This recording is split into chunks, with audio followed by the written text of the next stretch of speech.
What is up, everyone, and welcome back to the NAFC podcast. Today, episode 4. It's been 3 episodes. Honestly, we launched like a month and a half, 2 months ago, but time has flown by.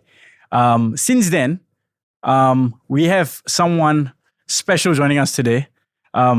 Usually it's Russell and the usual guys, but today we have a journalist. You guys might know him, familiar. He's a familiar face in the football scene in Singapore. He covers a lot of sports, football as well.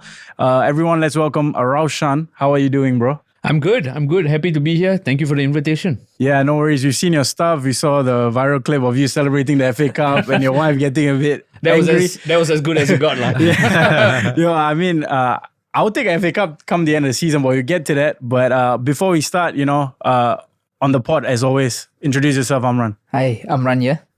Yeah, Kev here. Yeah, since the last episode, I know I told you guys that Amran and Kev were going to go to Berlin.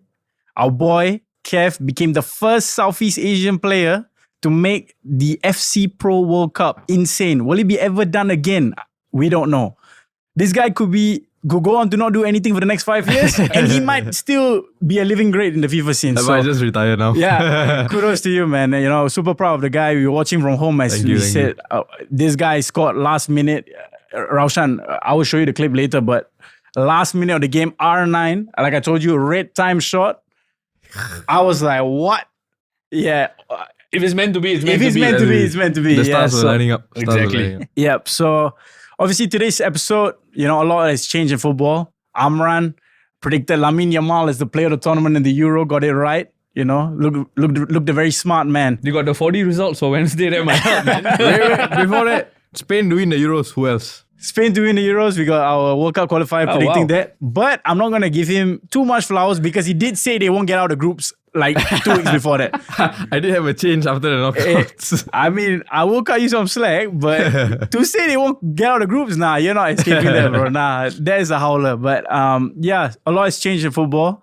1 week till the real one. I mean, honestly, I love the Euros. We loved it. Every 4 years it happens. But as football fans, the big one is here. The Premier League 24-25 season. The window has been mad, except for Amran. But yeah, let's start with the transfer window, man. The 24-25 transfer window. I think United, today we announced that we signed De Ligt and Mazraoui. It's completed. Should be done. De Ligt signing on his birthday. Could he prove to be the centre-back United have been looking for? What do you think, Raushan? I think anything is an upgrade on Johnny Evans at this point, and that's no disservice to Johnny Evans, right? Great stalwart, but signed as an emergency backup. He shouldn't be being thrown into this big game. So it's good that we've addressed it by signing De Ligt. I think it's important. But I have question marks over the overall transfer policy with Manchester United, and I'm happy to bring it up in a sense where everything is so Dutch. Everything is so former Ten Hag, linked to Ten Hag. And when you etch your transfer policy so close to the manager, what happens if he walks? Which might very well happen, which we'll talk about later. Absolutely. You look at the team, you've got like 5-6 Ajax players from the team he used to coach. When you look at talent ID, that's quite concerning, I can't lie, but we only see, because in football, time will tell. So if Ten Hag goes on to have a good season, you never know, all of us could be silenced, but only time will tell. But that being said, going on with other teams' transfers, I think United, we've got a lot to talk about. I think Arsenal, you got Raya, it's a permanent deal. And Calafiori, talk to me, bro. Honestly, Calafiori, all I've seen is his aura comms, bro. Like him flicking his hair. He has proved himself in the Italy team over the Euros. Like you cannot tell me if any team were to sign Calafiori, that wouldn't be a good signing. Of course, it's a massive signing for us. He's a left back that we need because we had issues with back then with Tierney. Now Tomiyasu's out. Now Zinchenko's being iffy. So to have that kind of stable player that can play left back, inverted possibly, he knows how to be technical on the ball. He has good skill with it. So I think it's a good signing for us, With that being said, is it something that will be enough for us? Like we need a striker. Merino is probably coming in soon, hopefully. But yeah, I don't think it's all she wrote for this transfer window yet. I don't know, man, but I'm going to say last season we were like, Arteta, second best manager out there. He can't beat Pep. You can't beat Pep. So what's the expectation this year, Kev? You have to win the league. You have to You win have the to league. win the league. If you don't win the league, questions will be asked of Arteta for sure. Will a FA Cup or a League Cup suffice? Honestly, I don't think so. Really? Me personally, I think the fact that the last 5 seasons have been a build up to this moment, I think you need more than a FA Cup or a League Cup for this season at least. Yeah. I think especially given the investment as well. Yeah. Arsenal haven't invested this heavily. We've not ever seen Arsenal spend this type of money. Ben White, 50 M's. Like, they've been going all out for Arteta's project and it has paid its dividends to some degree. But like, I mean, when you talk about expectations with fans, it's different, right? Another Arsenal fan might tell you like a deep run in the Champions League, pushing City again could be good. So it depends. I personally don't think they would sack Arteta per se, because who do you replace him with? Yeah, I don't think they will sack him either. It's just Maybe he's under pressure. time's ticking, you know? Yeah, time is definitely. ticking. So yeah, agree. we have on to that. see something from now I think on. he needs some form of silverware. Some Yeah. form of silverware. And like you said, a run into the Yeah. Champions League or Yeah. the Premier League. But that feel-good factor must be there. If it peters out like the past 8 of Manchester United's 10 seasons, then he might be under a lot of pressure. But otherwise, I think Arteta's safe.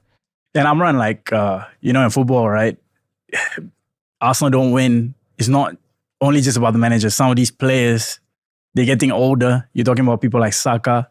People having this guy as the second best right wing in the world behind Salah, so how long will a Saka wait? So Yeah. I think we've talked about this before. Exactly, in the this previous exact podcast. same topic, How right? long will the players be patient before Yeah. they win a big silverware like a UCL or Premier League?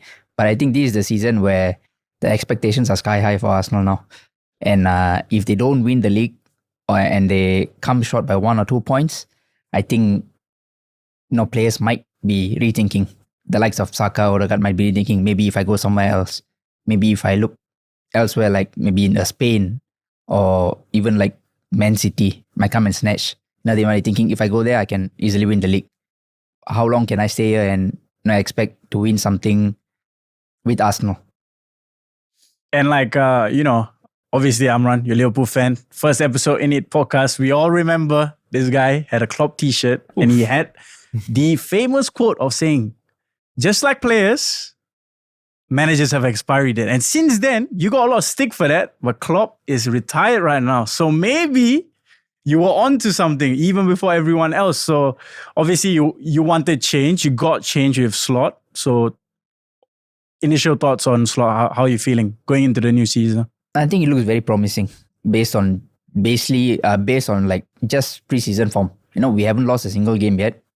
And all the games have been convincing. Even the latest game against Sevilla, the passing, the movement, it's not just like Gurgen pressing like how Klopp usually plays. And I think, I don't know, deep down, I feel like the players actually enjoy playing now. Because previously they had to keep running for 90 minutes and I don't think many players would like that. Right now, the style of football, I think the players are kind of enjoying and can see a bit more relief and ease in the way they play. So I think it will be interesting how Liverpool... I haven't seen, I've seen highlights, of course, on Twitter and stuff like that, but I've not seen actual clips of how, you guys transition, how you guys build up from the back. Is that high line still there? Is it really that high? Because under Klopp, we always talked about this. You play the high line. That Real Madrid game literally is the one that comes to mind. 2-0 up, play a high line, lose 5-2 at home.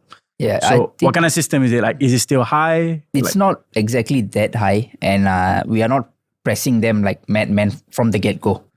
We can see a patient build-up from the back, and when we are attacking, the interesting thing is the number of players in the box now, the number of options we have in the final third. I think that's what we were lacking previously. There were no options to pass whatsoever, but right now there's so many options, and goals are just flowing. I know it's just the preseason, and the teams are not 100% ready, but based on what I've seen so far, it's very promising and I'm very looking forward to it. Yeah, I mean, you got what you wanted, man.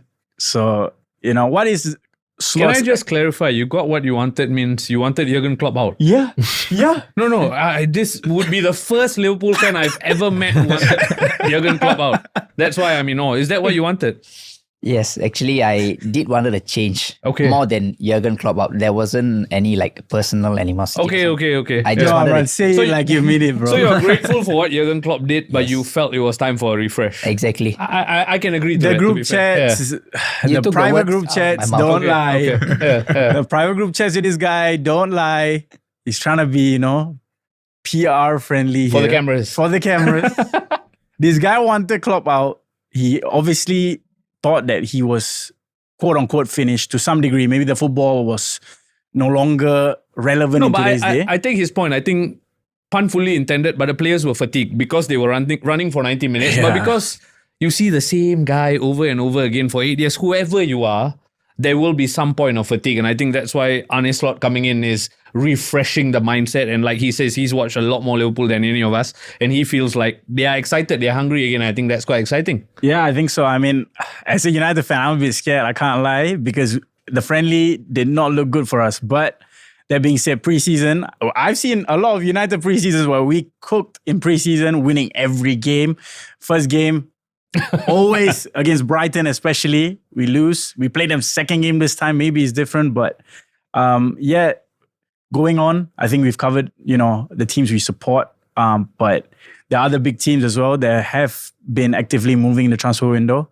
Let's start with Spurs. I know obviously we usually end with Spurs because they always bottle it. But that being said, Spurs, they have shown some ambition this window. With Kane going last year, the thing was who's going to be their replacement. They've come out, they've bought themselves Solanke from Bournemouth for about £65 million, something like that. Crazy money, honestly. But what do you think about Spurs? I think with Spurs, like you say, there's always that tag that they might bottle it. But I like Ange Postecoglou. I really do. In fact, if not for Arne Slot, I would have thought he would have fit the Liverpool project because he speaks from his heart. He has a tactical identity. And with regards to Spurs, I like what he did in the early part of the season. And he looks like someone who will learn on the job. And I think his signings are functional. Solanke, though, for 60 odd million, I know the player doesn't determine the price tag, but there's huge pressure now on Solanke to deliver. And you're talking about replacing someone like Harry Kane, who is the club's all-time top scorer, England's all-time top scorer. It's huge, huge shoes to fill. I know the football has changed, but Spurs are almost putting pressure on themselves to deliver. And we talk about Arsenal needing to deliver. At some point, Postecoglou, beyond the press conferences, needs to start delivering tangible trophies as well because the Spurs fans can be impatient and it might amount to that. Agree. A lot of points I agree with, 100%. But, Kev, I have to come to you. You hate these guys. North London rivals.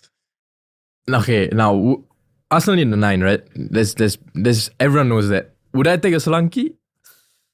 I don't think so. Oh, that's a hot take, I don't think so. But that's because he's not the number 9 you need. Arsenal need someone like Ivan Toney probably. But if Arsenal spend that 60 on Solanke and that would be our be all and all for our 9, I don't think I would be happy with it, But for a club like Spurs, Oof, I see what you did. for a club like Spurs, it's a big signing. So I think Solanke is a proven goal scorer right now, at least. So will he be able to carry that through a new team with new teammates and the likes of Son, Kulusevski, and of course there's a new signing Archie Gray as well. So I wouldn't say I'm afraid of Spurs, but I think the potential of them causing damage is there.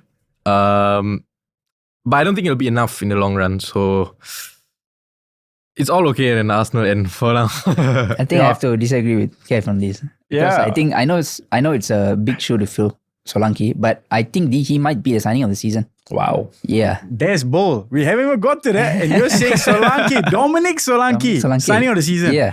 Is that because of Postecoglou or because of the player Solanke is? I think from what I've seen the past season in Bournemouth, I think he's ready to step up to the next level. He's been amazing at Bournemouth. He's been, I would say, like carrying them to a certain extent. Like for a club like Bournemouth who doesn't have much resources and like star players, Solanke has been like nothing short of amazing. And I think that he's ready now, and with the players alongside him, the likes of Kulusevski, Son, I think he will just thrive, and it'll be like that one season where Kane and Son had that crazy understanding and the goals and assists were like flying in. I think we can see something like that. before we move on from Spurs, this was a discussion we actually had, Raushan, because I don't know if you play FPL. We are huge fans of FPL. So yesterday I was there for like 4 hours cracking my head, right? Who should Some I of my get? friends who are watching will call me out because I sat out last season.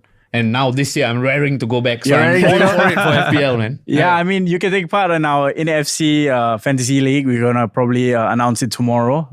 Really attractive prizes to be won. And, you know, a lot of these guys on TikTok, Instagram, you guys say we don't know ball. Come and show it in FPL, you know what I mean? So, you know, open invitation, anyone, you know, come through. But before we go on, we were discussing about FPL, as I was saying. Amran said, I told Amran one point about Solanke, and I'm going to make it quick, right? I think it's very different playing for Bournemouth when you play than playing for Spurs. Yep. You come with that expectation, especially coming from big money. I don't think he's ever been in a career where he's gone through a drought and people start calling him out. There's a very different feeling, especially when you're coming the next guy after Kane. Yeah. So I don't know. Obviously, I think it's a decent signing given like Spurs, they need a striker. For the amount of money, I would probably look elsewhere, not gonna lie. But only time will tell with football. So that's Spurs. Now, the next crazy team this window, we probably need to take some time to dissect this because this club, honestly, my brother supports this team, but this club is a social experiment at this point. They've got 6 goalkeepers. Let's talk about Chelsea Football Club, man. Okay, so Chelsea, I think today confirmed that they're not going to get, what's the guy name? Omarudion. Omarudion is done. yeah. Like, it's off. So now they're going to focus on Osimhen or Felix from my research. So, Raushan, what do you think about Chelsea, man? I'd be surprised if Maresca lasts the season to start with. Purely because, I don't know if you all watch Top Boy, but they are a joke thing, fam. Absolute joke thing. Like what? You're absolutely right. Social experiment. I cannot understand the transfer policy. Anything with a price tag, they're spending money on it. How many players does Maresca have to choose from? Having said that, amidst the 500 players they have, there are some gems there. So if somehow those gems, Nkunku comes to mind, who was signed last year, but very much will be a new signing this year. If players like that can come to the fore, they got Cole Palmer, who is an absolute baller. There's something there. It's just a matter of extracting that something from the team. Yeah, I think so. I agree with Raushan here because there are some really, really good players there. Talking about Fofana from Leicester, been out the whole season. This guy on his day, I would say top 5, top 10 Prem centre back. So you've got players like these coming back, like especially after like long injuries and stuff like that. I think that's always a concern with players coming back from injury. Are they gonna hit that same level? But you know what Chelsea do?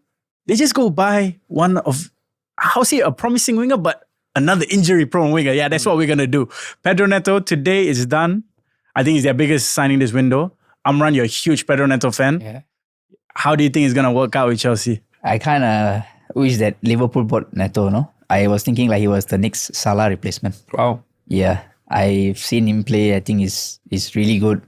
And I think like he would be like, I don't know, as good as Salah, but he can maybe like replicate those numbers to a certain extent. And Chelsea have got a really good deal there. If he can stay fit the whole season, alongside Cole Palmer and Nkunku and all, I think they might, surprise a few of us. Although the transfer policy is a suspect. Yeah. Kev, thoughts on Chelsea? We always talk about Chelsea. I just want to say, Romelu Lukaku as of today is a Chelsea footballer. Yes, he is.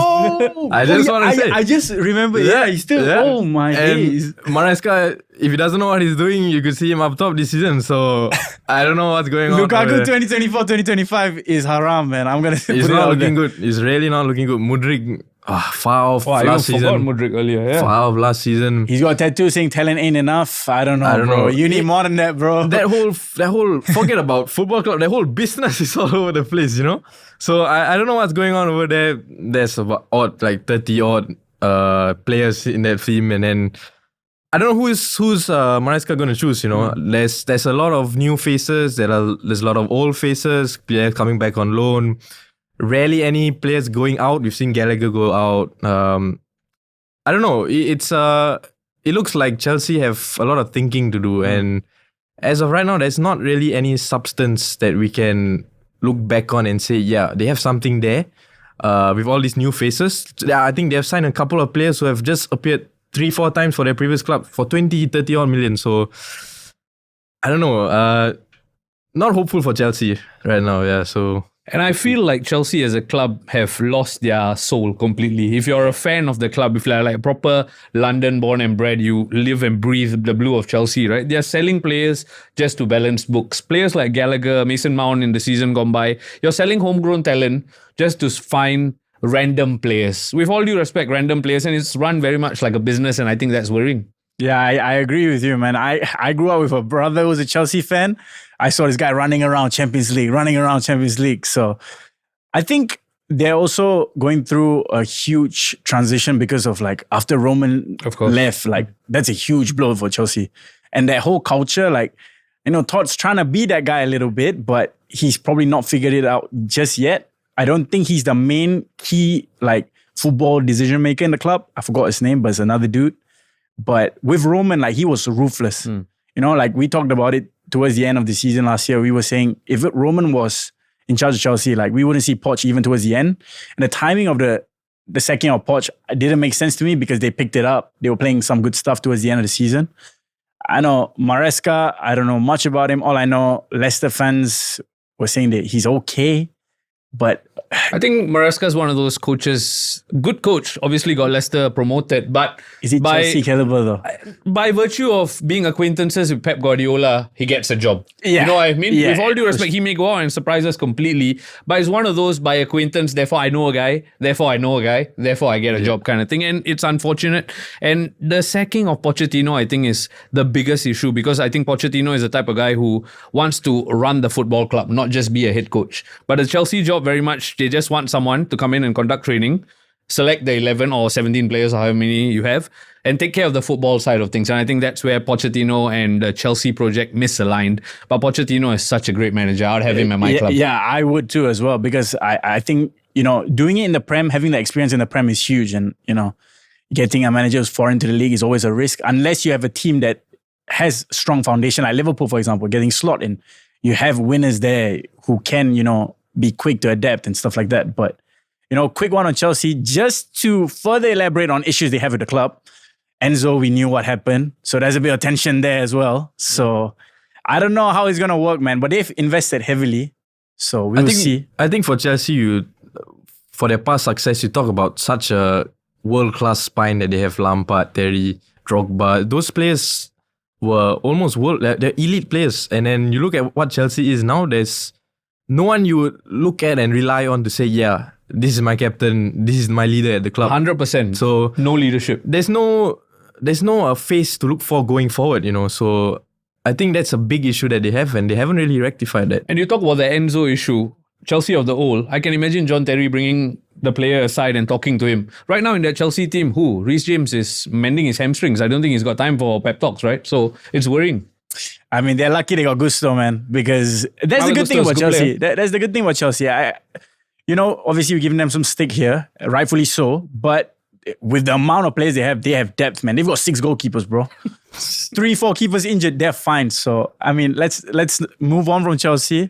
Quickly, we'll touch on City. Not much transfer activity. Cancelo coming back on loan. Don't know what's going to happen there. Is he back in the squad? Yeah, Cancelo? he's back. Cancelo's back. I don't know how it's going to work with Guardiola because clearly Guardiola had an issue with him. He put him behind Rico Lewis. So that's going to be interesting to see. And can someone snatch out Cancelo for a good price? Because if he's available, I think he improves a lot of teams, not only in the Prem, but in the world of football. I think he will Ben White for sure. Oh, really? Yeah. No, on the left. You need a left back. Yeah. I'll put Calafiori centre back. We'll get to that though. We'll get to that. Yeah. But Saliba's there though. I will play Saliba with Calafiori. That's how I would drop Gabriel. I will drop Gabriel. I will drop Gabriel. Because the way I saw Calafiori in the Euros at centre back, the way he played there, why would I play him at left back? Even if He might go 3 at the back though. yeah, if he goes 3 at the back, yeah, sure. Then you have 3 ready-made players, right? Yeah, that would be insane. Yeah, honestly. But, you know, enough about Chelsea. Now, and City. I think City, one signing, Savinho. Yeah.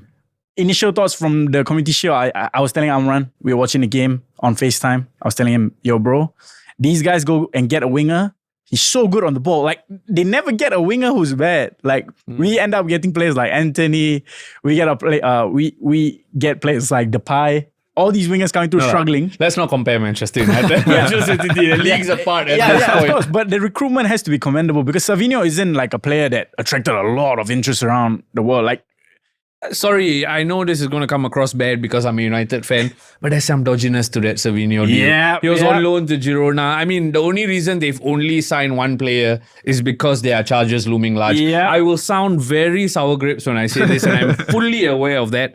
But the 115 question needs to be addressed, needs to be answered, because if not, forever there will be an asterisk behind everything. They play the best football in the world. I put my hands up and admit that. But you cannot not admit there's an asterisk to everything they've gone on to achieve. I 100% agree, because when United wanted Todibo, Who's gone to West Ham? Todibo to West Ham. I wanted Todibo because, okay, not only is he good on FIFA, I've seen him play the comps. I really like the guy.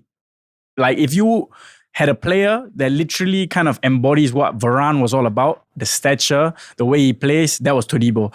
And I thought, okay, well, let's go get him. But like, they kind of blocked the transfer because of like Ineos, like the dual ownership. So I don't know how City's got away with that, but he's here, Savinho's here.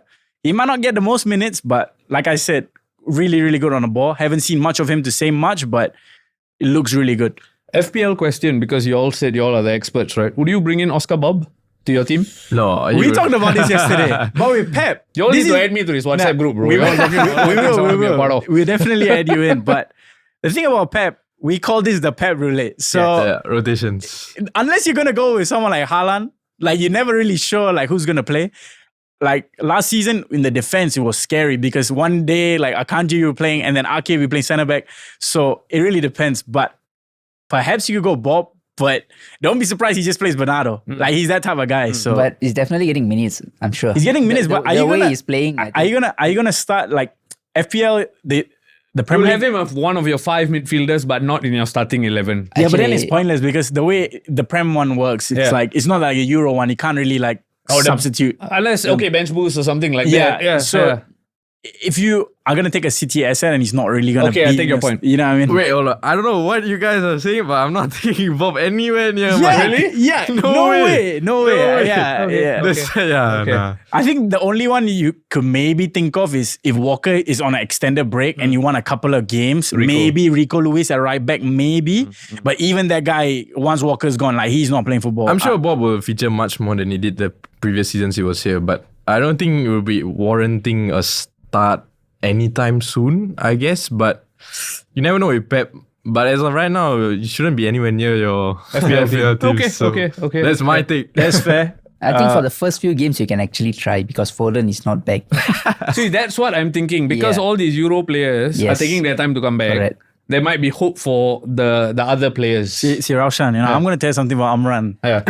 He points me in one direction, then he will bamboozle me. I know the guy for all of 20 minutes. Amran's an interesting character. I'll tell you that. He'll tell you get an Oscar Bob, and then when you actually get an Oscar Bob, he'll tell you why do you get Oscar Bob. Forget about interesting character. The previous few seasons in FPL is not looking good. Oh, he's not looking good. He's really not looking good. This guy will always be in the relegation scrap the whole time, bro. Like we should start relegating him from. He's left becoming here. a meme in the group chats. Yeah, Finishing this off. guy would drop Haaland. Haaland would score a hat trick, and they'd be like, "Oh, Haaland scored a hat trick again." Yeah, duh. Like keep Haaland in. But that being said, I think we've covered all the big teams. But I think one team we need to highlight outside the top four. I think best window by a country mile, West Ham. Wow, what a window! I think Wan-Bissaka just cements that 15 mil with add-ons going up to maybe 20, but 15 million for a right back that could lock down like an elite winger on his day. And like given that like West Ham don't play like free-flowing football, that's not what they're gonna do. They're gonna be a lot more gritty. I think, it's a good place for Aaron. I wish him well. I think he's a good servant for United. A lot of United fans are happy that he's gone. Personally, we've talked about it, Amran. The amount of times this guy bails United out with like a masterclass performance. Obviously, he does mistakes, but there are like key performances you can think back where he won us points. Are you gonna put Dalot against Mbappe away at PSG? Real Madrid. Real Madrid? Mbappe play for. Yeah, but at that time, he played at Okay, PSG, yeah, right? yeah. He played away, and he was so good that game. They call him Scandal Pisaka because he got into a scandal at that time. But he's had a couple of good performances, and I wish No, him I'm well. absolutely with you. I think Wan-Bissaka is going to be missed in the big games, especially Yeah. against Liverpool, for example. Luis Diaz is licking his lips, man. Exactly. Yeah. So that's where my biggest worry is. But to your point, I think Wan-Bissaka, he's reached a ceiling. I think in terms of defensively, he's an excellent player. But I think Ten Hag wants a bit more from his right back, and I don't think Wan-Bissaka can do that. But to take your point on West Ham, I feel like under David Moyes, I was surprised when they sacked him because I thought the fans were being impatient, a bit unfair to David Moyes. But it seems like under Lopetegui, they've now gone on to back the manager, which is important. And they've got some ballers in that team. That West Ham team have got some absolute ballers. I wouldn't want to go away to the London Stadium. That's all I'm going to say, man. Like, it's Nice already... stadium, it's a beautiful stadium. But if you're like, whatever team you support, going away there, unless maybe you support City, because they make every game look easy, right? But these guys, Amran, how many times we've seen, time and time again, you know? Yeah. Somerville, you wanted him at Liverpool. Yeah. He's playing at West Ham. I actually thought Liverpool was going to get him. You know, Leeds didn't promote. I thought that was the best chance, and then West Ham went on to snatch him. That's an amazing signing. And with the situation with Paqueta now, it's not clear how long that lengthy ban is going to come. So I think they have well prepared, with these signings that they can cope without him. Life after Paqueta, something like that. And Fulkrug as a number 9, I think that's a very interesting signing. I mean, it guarantees you goals to some degree. Yeah.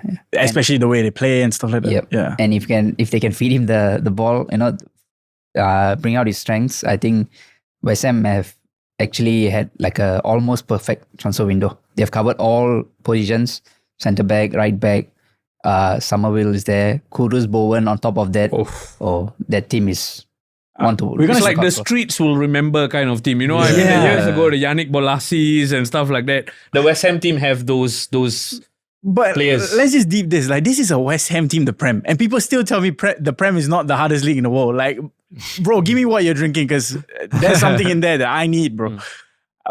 That being said, Amran, you talked about transfer activity and all that, but one team we haven't covered, Zubimendi, inshallah, maybe, but lack of transfer activity, Amran, talk to me about it. How you feeling? Transfer window has been really disappointing for Liverpool. As a Liverpool fan, I don't think it's been a window, bro. It's just summer holiday, outgoings, bro. Yeah. It's just outgoings. Matip left, Thiago left, and then we sold Carvalho for 20 million. And I think that 20 million is hopefully going to fund the Zubimendi signing. And they need to do it ASAP because how many days? There's only like 2-3 weeks left, and games are coming thick and fast. Do you think the lack of signing is because of the lack of funds, or?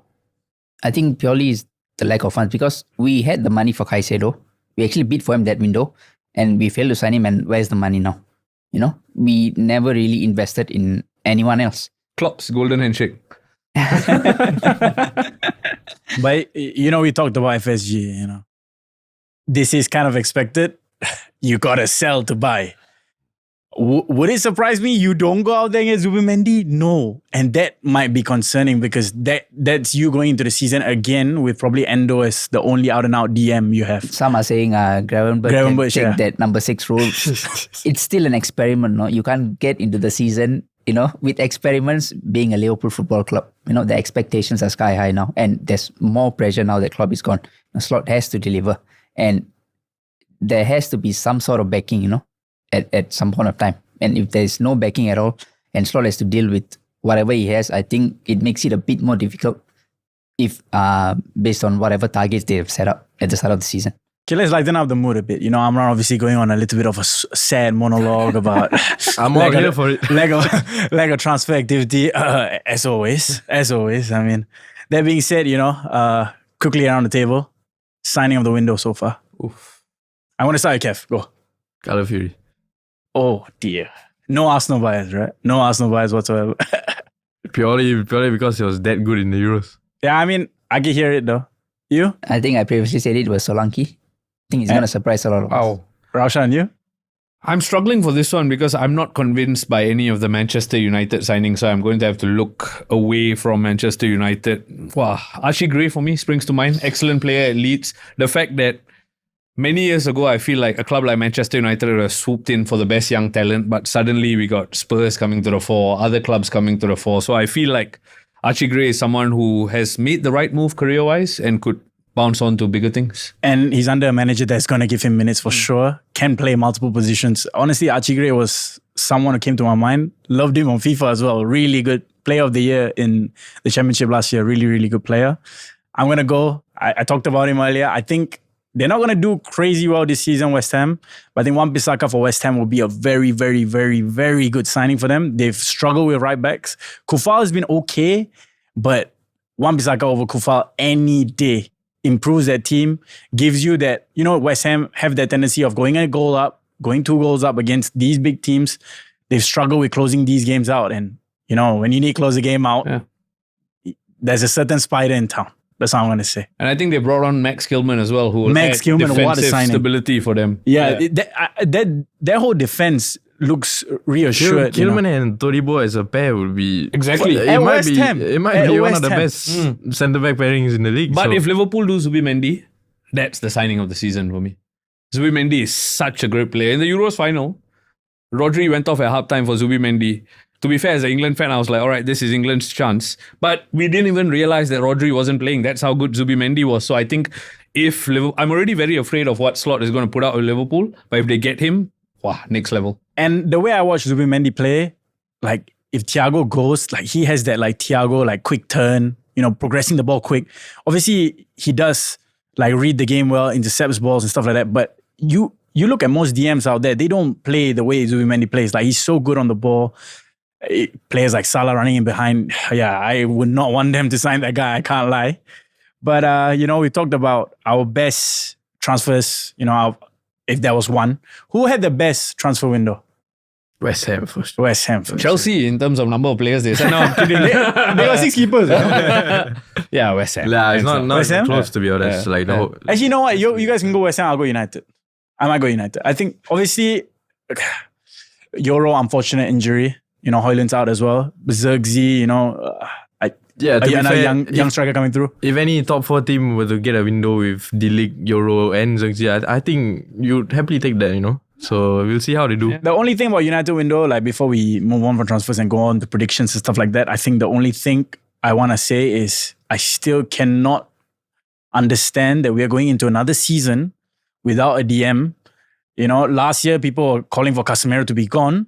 Obviously this year, you saw the community show, he looked like he lost a bit of weight. I can't lie, he looked a bit better, but Casemiro for the whole year, I don't know about that. And Yeah, he doesn't look like he has 40, 50 games in his legs. yeah, he Definitely does doesn't. not have legs. So There's that's going to be an rumor issue. about Sanderberg from Burnley. At this point, I would take any DM because I am through the phase where like, let's get players who are of United caliber because I'm at a point where what is United caliber? You have to experiment with some of these signings. I'd play a DM at DM. I don't want to limit Mainu as a DM. I think he offers so much more progressing the play.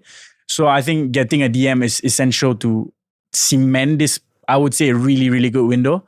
And I think the reason why I say United is we're so used to United doing business right at the end. Anthony, 80 million, come lah. 80 million, 100 million, come.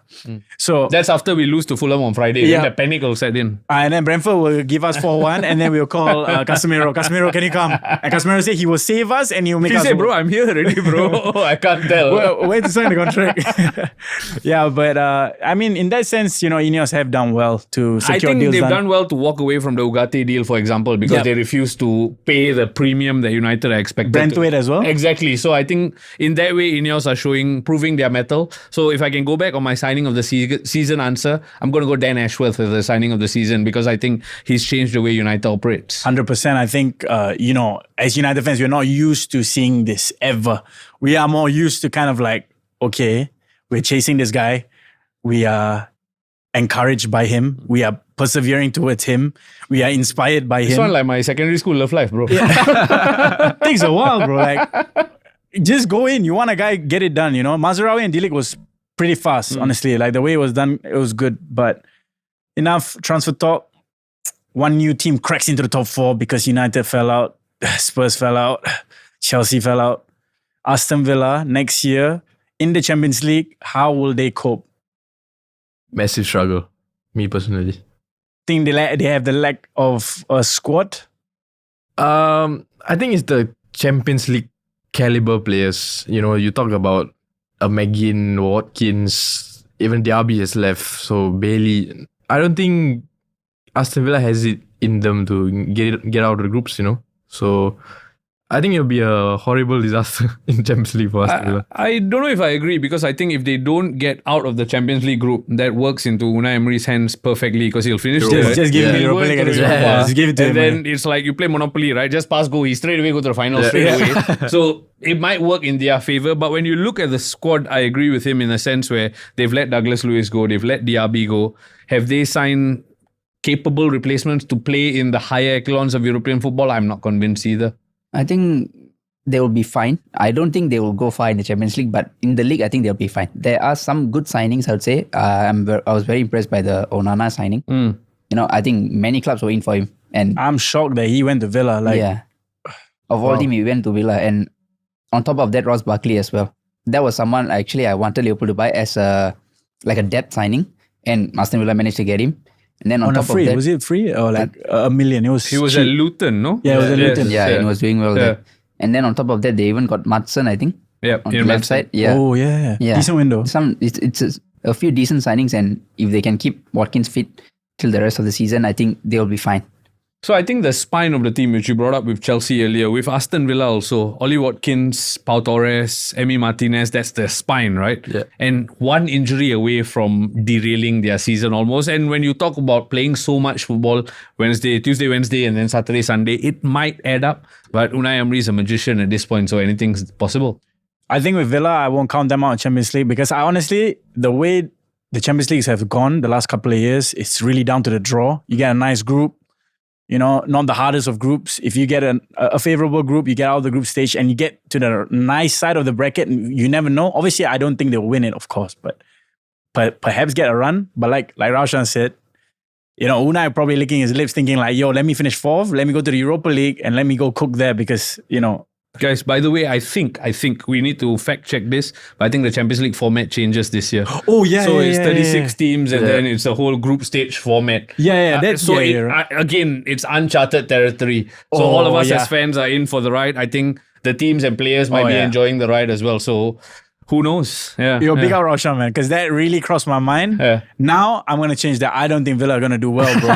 Because I think the new format is like a league format. So you got to kind of play everyone. Yeah, wallah, you're finished. No way.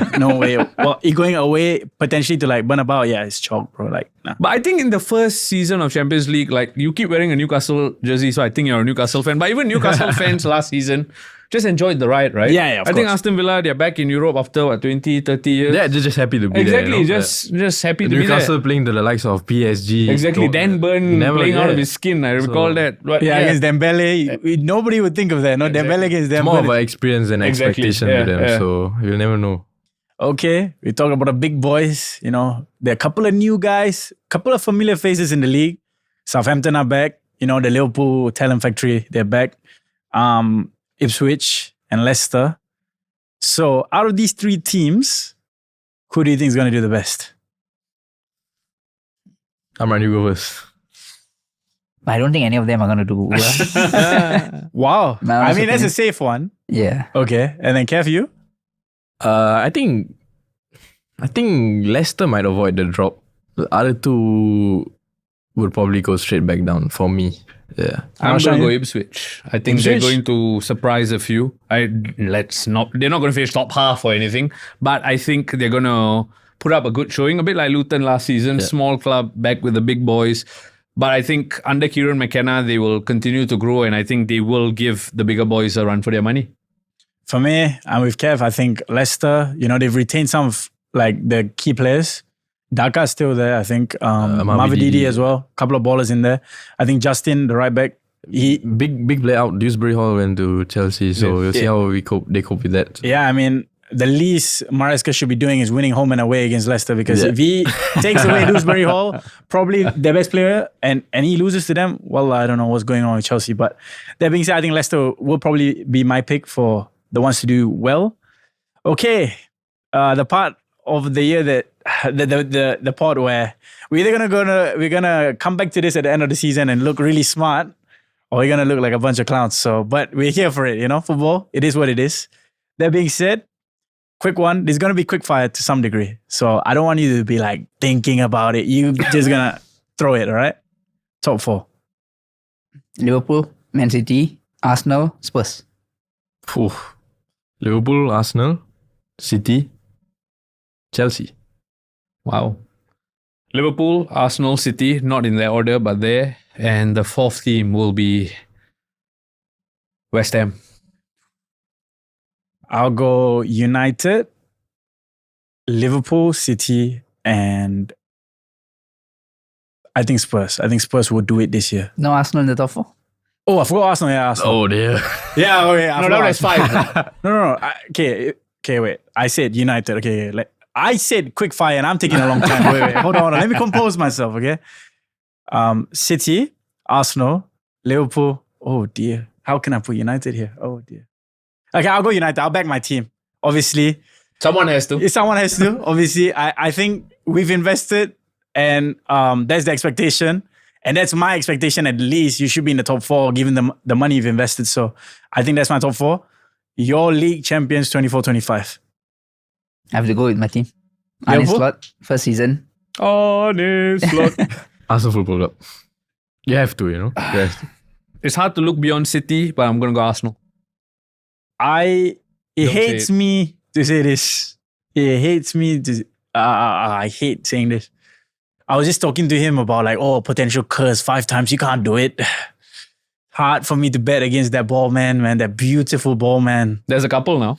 I have to be specific. The one that went to watch the Celtics game, started coaching for basketball. More hair, more wins. Maybe. I don't know. I think Guardiola does it again. I think every time way. One for the road, you think? No way. You think Guardiola's done after end of this season? I think he does 5. He might just be like, yeah, I'll try something else. But the reason why I'm gonna say they might not be affected by like a curse, like winning too much. Like I've seen the documentaries where this City team, you think okay, they've won it thrice. Like how are they sounding behind the scenes? And Ruben Diaz is saying they're gonna think that we are tired. We had enough. We go again stronger. So I'm like, okay, you're gonna go again stronger. That might be a problem for the rest of the league. So, and I mean, I would love to be wrong. Please be wrong. The way But- I see it, De Bruyne is losing his legs, and without De Bruyne, Haaland's not really gonna be anywhere. So, and if that combination doesn't turn out well for them, like it has the last 2 seasons, yeah, I don't think they'll win the league. So, just purely because you lose the spark of De Bruyne slightly, he's getting old. Haaland can't do anything himself. We've seen that multiple times. Somewhere in Us- Manchester, yeah. a ball man is listening to you. Yeah. and saying, let me prove this guy wrong. But yeah, I mean, I bet Arsenal to win it this time. Hopefully. Yeah, I mean, I don't have Arsenal winning it. You know this, Kev. I've told you time and time again. I just don't see it.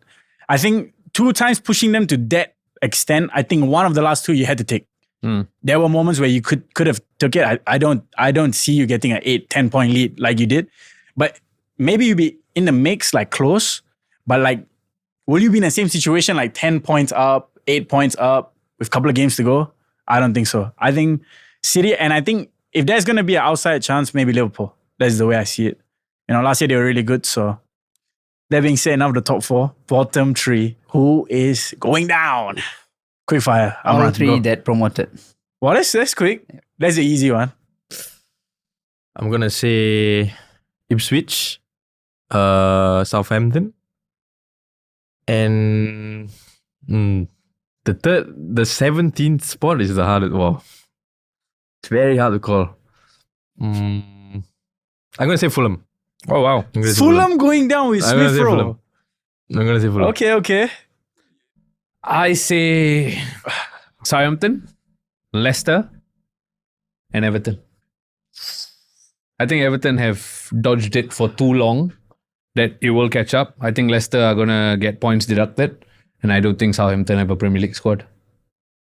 I would agree, Southampton. I would probably, this might sound insane, I think Bournemouth will be going down. I think they lack goals.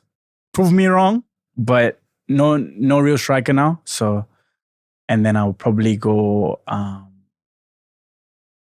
Ipswich. I think they'll play really good football, but I like the way McKenna sets up his team, the football they play, but it might be a case of being naive, perhaps. We've seen teams play beautiful stuff, but not just grinding out those results last 5 games. You just need to sit back at the points. That's the reason why I've begged Everton to stay up, because with 5-10 games to go, if they're in the mix, With Sean Dyche, you always you know understand. what he's gonna do. He's gonna put everyone behind the ball. He's gonna get a header, and Brentwaite will score you all the points in FPL.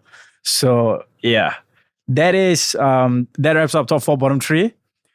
You will like this one because you're talking about it. First manager to be sacked. Go Raushan, go. Maresca. Maresca. Okay. I'll be surprised if he's there for match day 1. No, I'm kidding. I think just the way Chelsea run their football club, 3 bad results and he's already going to be on tenterhooks. Yeah, especially the amount of investment as well. Exactly. Yeah.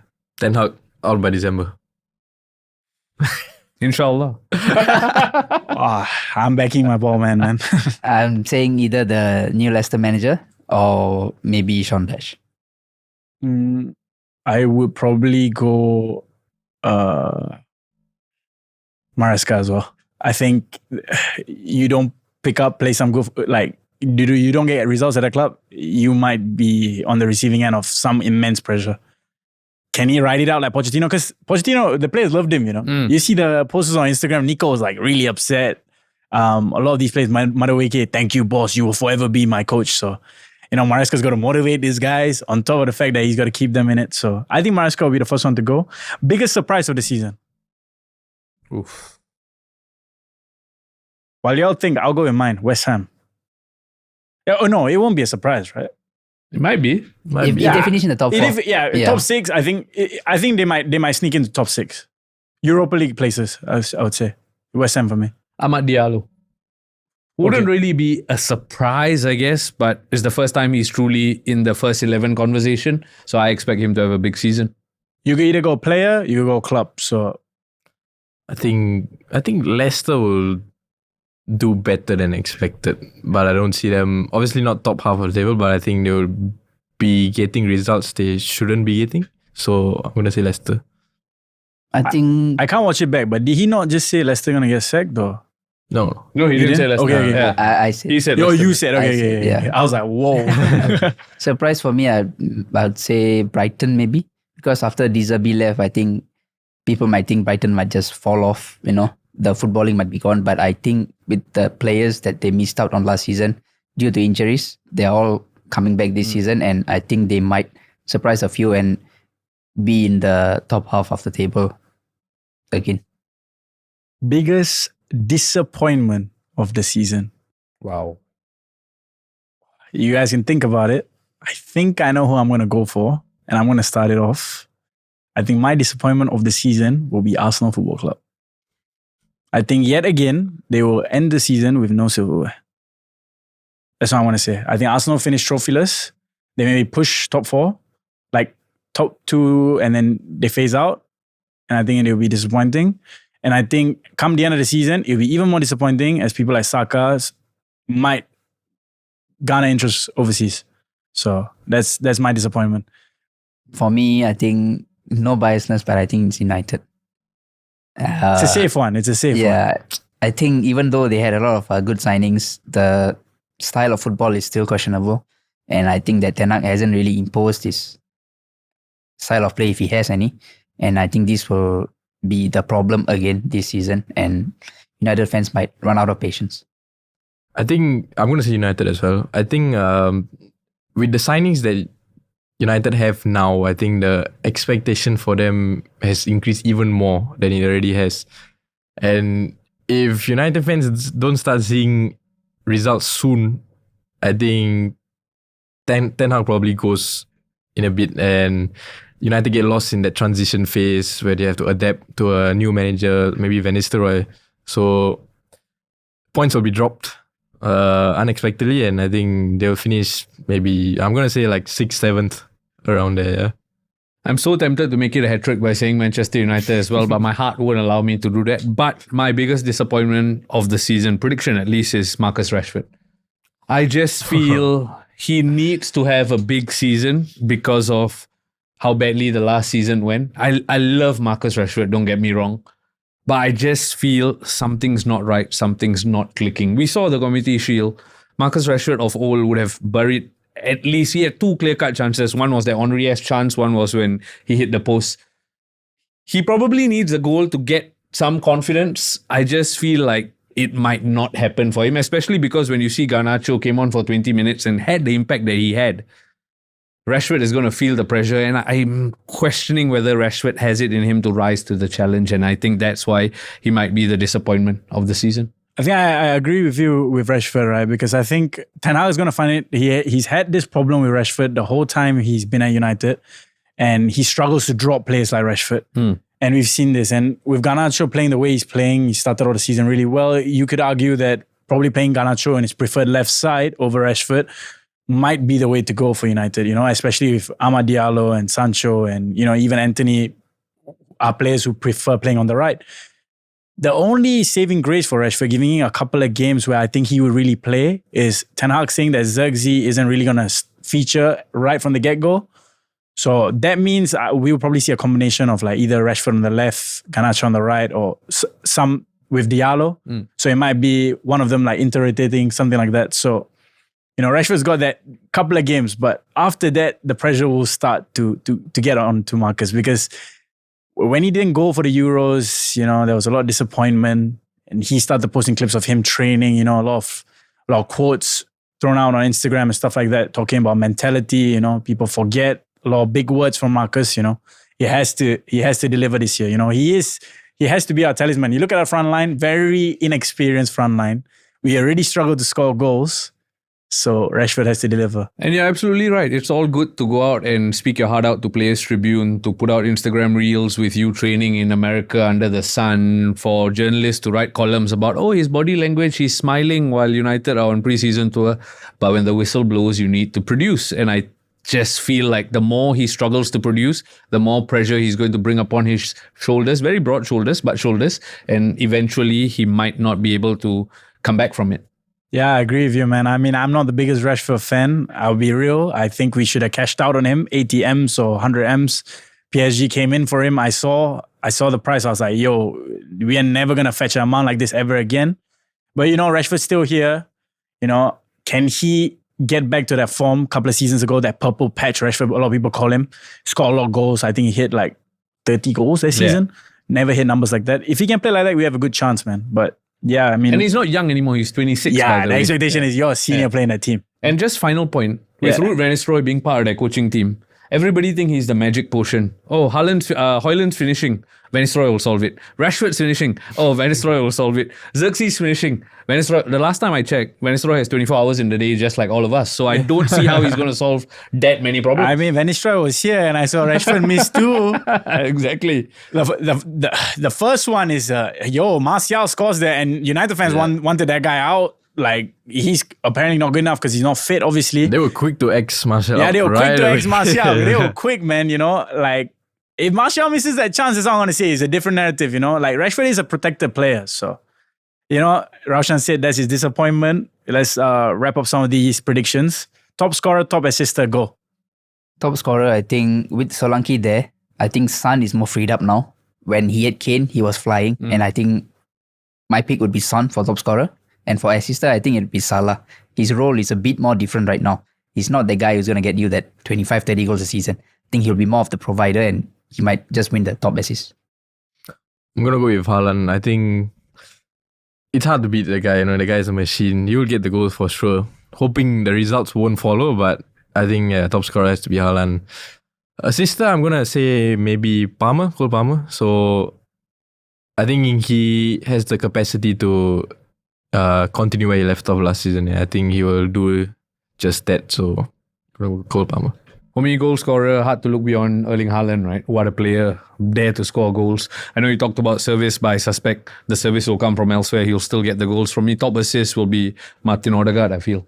I think Odegaard last season showed that he's almost De Bruyne 2.0. And I think if he continues to pick up where he left off, he can push the Arsenal team to great things. And I think he'll finish top assist. I think for me, top scorer, everyone's going to go Haaland. I should probably go Haaland as well. But I'm going to, the guy across me, Amran Ghani, raves about Darwin Núñez. Just to to prove my point that he will not be top scorer, I will say Darwin will be the top scorer because I'm so confident he will not be the top scorer. So I can clip this and then say that, I was not wrong. The guy flopped again. And I think Darwin Núñez will be the top scorer. Jokes aside, okay, let's just say Núñez. I think he'll be a Liverpool player. The reason why I'm going Liverpool is they're scoring goals for fun. So, Amran said he's watched more Liverpool than me. I would have gone Salah, but he says Salah's got a different role now. So maybe Núñez. And then I think top assister, another odd pick, but I got to rep my team. Bruno Fernandes, I think he'll have a crazy year this year. I think you'll see the best of Bruno. I think we haven't really seen that. But I think this year he kind of gets to play out and out number 10 or like a more offensive 8 with not needing to come deep and receive the ball like he used to in previous seasons. And I think if United want to get into the top 4, that guy has to play his socks off. And I think Bruno Fernandes will be the top assister this year. That being said, to wrap it up, PFA Player of the Year. Who is your pick? I think most of the time the winner of the league, the player from that team gets the PFA Player of the Year. So from my prediction, if Liverpool wins the league, then I think it goes to Salah. I'm going to say Martin Odegaard, PFA player. I mean, if I were to back Arsenal to win the league, Odegaard would be key for that. So not only in the goals department, assists will be there as well. But I'm going to say Martin Odegaard to have a standout year. And then Raushan, you? I back Arsenal to win the league, so I'm going to have to follow suit and pick Arsenal player. I'm going to go Declan Rice. I just think he proved, very rarely do players prove their 100 million price tag. He went very close last year. Had a good Euros as well, so I think he'll go stronger from there. And if Arsenal do win the league, I think Declan will play a crucial role. I say City, and I've got a lot of players to choose from. Oscar Bob. I can say Bob. Don't pick him in the FPL unless you want Amran to troll you, all right? But I think I'm going to go De Bruyne, man. I think De Bruyne came back fit this year. Obviously, if he stays fit, I think we've not seen De Bruyne at his best for a couple of seasons. And, a lot of people talk De Bruyne, is he finished? Are the legs gone? I think De Bruyne comes back with a stellar season for City this year. And I think he pushes them to the title. I think, new haircut, new vibes. I think maybe De Bruyne can do it. That being said, we are at the end of the episode of the podcast, but Raushan, talk to us about some of your FPL picks before we wrap up. I can't give it all away because the rivals might be listening. Yeah. I was giving a close Oscar Bob is high up there. Yeah.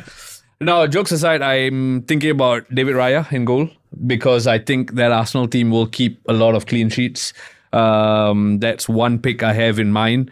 I like the look of Luis Diaz, not just because he scored 2 goals against Sevilla, but I just think he's an electric player. I know it's all about Mo Salah in terms of setting up goals, but Diaz, there's something about him. It still pains me that he's went to Liverpool rather than Manchester United. So Luis Diaz ranks high up that list.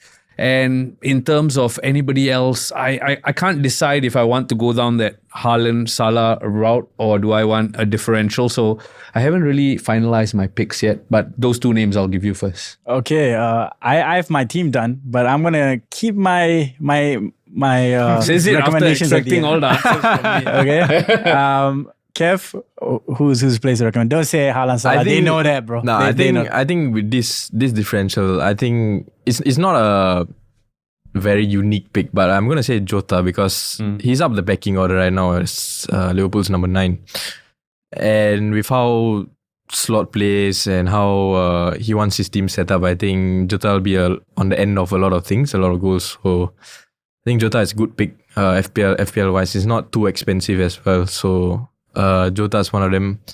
I'm probably gonna say Colour Fury as well. I know he's a bit on the expensive end, but like Raushan says, the backline of Arsenal, it's almost perfect. So I'm gonna go with Colour Fury. And then lastly, in the midfield option,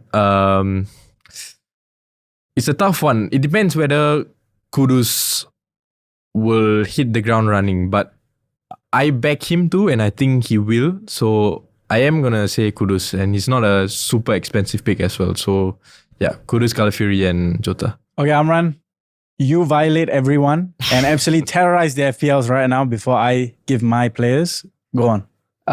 Based on the early fixtures, I've gone Arsenal heavy and Liverpool heavy. I have like 3 Arsenal, 3 Liverpool. And Oscar then Bob as well. Yeah. no Oscar Bob. No Oscar Bob. Oscar Yeah. Bob. You heard it. Okay, listeners, you heard I it. heard it loud and This clear. guy said, this guy said. I'm giving an option. Ah, and Then maybe for differentials, I would say one that's probably overlooked, Muniz from Fulham. He had a decent season last year, and I think this year he will be the main man for Fulham. And one more is based on the price tag itself that people might not choose him over anyone. Like they would go for Salah or a Palmer. Is I would say Son. Yeah, I think Son might be a differential that can bring in the points this season. All right. I'm not gonna tell you Oscar Bob. Okay, I'll keep it real with you. I think differential. I'm giving out a couple of secrets now, and I feel a bit iffy about it. But if you guys follow my recommendations and you score points, just DM me and thank me for it. All right. My first pick will be a Newcastle player in midfield because with Tonali being suspended till September, this means that Longstaff gets to play an offensive 8. So it's a wild pick, but a couple of games for Newcastle to start the season, pretty good games. I think Longstaff gets a couple of goals for them. He's guaranteed to play 5 mil. Can't really go wrong if you're looking for a differential. And I think not going to give too many of my cards away, but one player you might want to consider. A certain Szoboszlai. How do you say it, Amran? Szoboszlai. How do you say it? You probably know. Szoboszlai. Szoboszlai. Yeah, Okay. Amran spot on. Yeah, Szoboszlai. Okay, I'll probably go him. And then as a defender, he lost 7-0. He's famous for the no-look defending. But Lisandro Martinez is only 4.5 million. So if you need a defender from United, get Lisandro. I don't know. Zero No, clean sheet. exactly. I was just going to Zero say that's like Amran recommending Oscar Bob. No, because but as a United, statistically, last year we had a lot of clean sheets under Onana. So, I mean, Not this year, I don't think so. Onana ranks one of the highest in terms of points on FPL. I'm not giving people advice on who's going to win the league, who are good players. I'm telling them how to win FPL. That's what I'm going to say, man. You want a United asset? If you want to pick Dalot, that guy gets you 1 assist, 2 assists a whole season. You might as well just take Lisandro and save you some money. That's no, how I've got a rule though. I don't pick the players from my team just to make sure I enjoy the game as a fan should. That's my pick. I don't pick it from my favorite team. Having said that, at some point, if it's a form player, I might. But when I start the team, I don't pick from Manchester United. I mean, that works out well considering they're not doing too well. Thank you right very now, much. so- Raushan, just as you said there, right? Diallo as well. I mean, I don't know how much he's going to play because I was talking to Amran about this. If there's one of the front three that gets hooked quick, I think Diallo's probably 50, 60 minutes he gets hooked. But Diallo for 5 million, if he gets to play, I think it's a really, really good pick if you want a United asset for 5 mil, right? Yeah, and I think those are my recommendations. We've talked to you about recommendations. And Raushan, I will now humbly invite you to our NFC Fantasy League. I'll send you the details about it when it launches. We are looking forward to see how you rank this season. Can't wait. Send the prizes as well. I mean, the list of prizes, not the because you're prizes. ready. No. Because Just you're so I ready. can motivate myself to Because you're invest. ready, right? Exactly. Yeah. You guys, you guys say like, these guys don't know ball. We brought in a journalist. If this guy doesn't know ball, I don't know. If you guys think you guys know better than this guy, join the FPL league. That's what I'm gonna say. There's no need to heap any pressure like that before the season I'm just kidding. starts. I'm just kidding. At the end of the day, I think FPL is a bit hit or miss. You can know a lot about football, but the way you got to think for FPL is a bit weird. It's just all bent at the end of the day. If you want to win some nice prizes, I think FPL is fun because it makes you watch games that you usually won't watch. Personally, I struggle watching the lesser teams, but since I started playing FPL, I'm watching like Nottingham play like Everton, something like that. I would never watch that game if I didn't You have even like, watch Manchester United play now that you... Raushan, we're starting to see the first game of the season is Fulham, and we It's play not on a easy. Friday. That's not easy. And And Smith Raushan, Rowe might be in my team. That's what I'm saying. I know for a fact I'm messaging Raushan if we win. I'm gonna say like, yo, nah. But that being said, obviously, it's been a great episode. Thank you, Raushan. You've been an amazing Thank you so much. guest to Thank have you. on. Thank you. Obviously, we also look forward to also having you back on when the chance arises. Continue to do what you do for the local scene in football and covering football. I know you must be so crowded with work with like the Olympics going on. There's so much to cover, right? So I really appreciate you for the time. And Raushan, you can take the floor to tell people where they can find you, stuff like that. No worries at all. So happy to be here to talk football. There's always time for football. And as I told you when I texted you as well, we're all in it together. You see what I did there? Thank you very much. You can find me on RaushanSays on Instagram. Follow me. Follow the guys. Support the guys because we're all united for football. And I think that's quite fun. Yeah, he ends here United, but he doesn't bet United. I think that's a good way to end the episode. Yo, thank you for listening, and I'll see you guys at the next one. Peace.